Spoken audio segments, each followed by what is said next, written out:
In the past, I used to work at a restaurant owned by my best friend's parents. My role primarily involved making deliveries and occasionally assisting with table cleaning. While the job itself was decent, it felt rather awkward due to the fact that my best friend's parents were my bosses. I had initially hoped that the situation would improve over time, but unfortunately, it never did. They were quite strict in their management, and the fact that my friend and I were scheduled to work on different days only added to the discomfort. Our original intention was to work together, which was the main reason I took the job in the first place.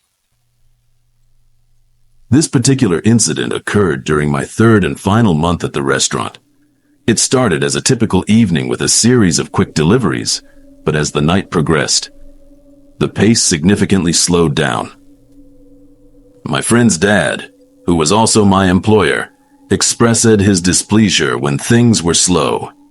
He didn't like that I had to stand around waiting for orders, and he would often become irritable about it, despite it not being within my control. Around 8:30, approximately an hour after my last delivery, and with just 30 minutes left in my shift, my friend's dad received a phone call. I overheard him saying that we had an upcoming delivery to make. After preparing the food, he handed me the delivery bag. However, upon checking the address, I realized it was located 40 minutes away. I expressed my concern since my shift was almost over, and this delivery would take nearly an hour and a half. Unfortunately, he remained unfazed. It was evident that his frustration stemmed from my idle waiting, even though it wasn't my fault. Despite a brief argument, I ultimately complied with his directive.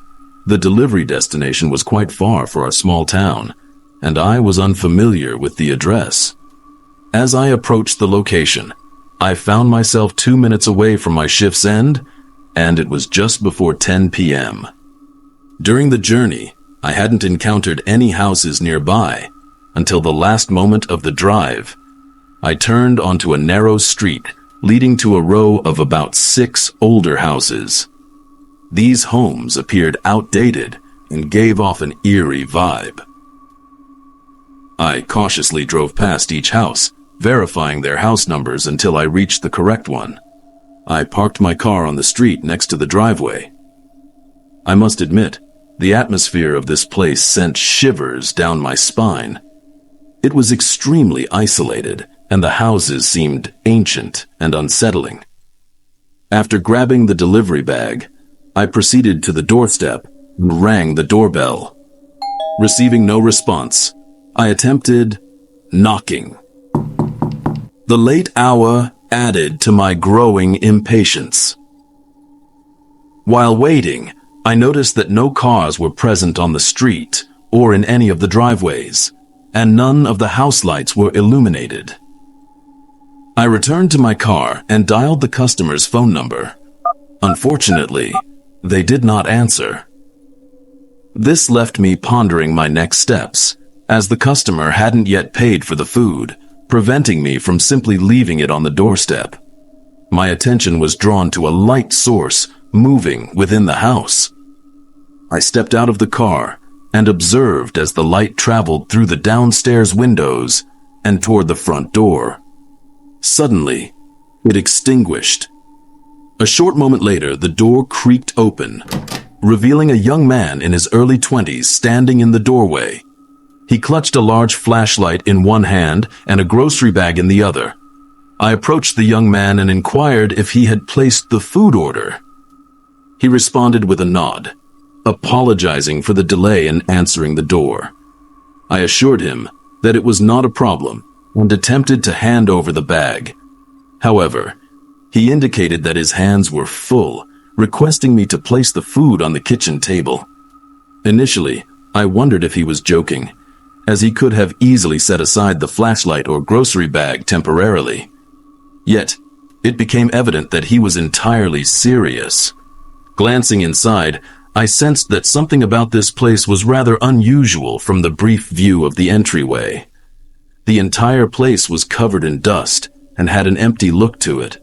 Seeing this, and considering the flashlight being used instead of regular house lights, I strongly suspected that this place was an abandoned property.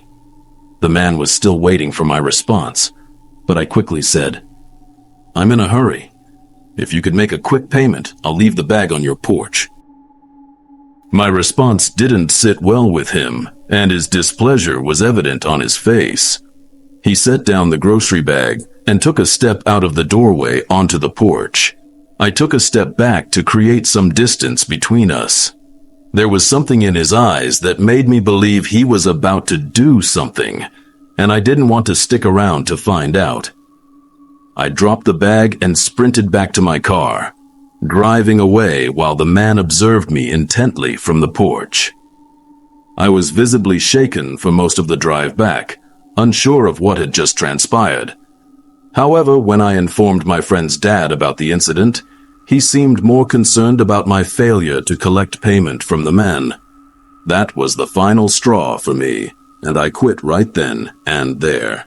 I knew my friend would be disappointed, but I had reached my limit with his parents being unkind to me when I hadn't done anything wrong. In the aftermath, I was quite upset about the situation, but I found myself dwelling more on that than the man who had lured me to an abandoned house and likely attempted to rob me or worse. My mind was so preoccupied that I didn't contact the police until it was too late. Thankfully, I hadn't been foolish enough to venture inside the house because had I done so, I might never have returned from that delivery.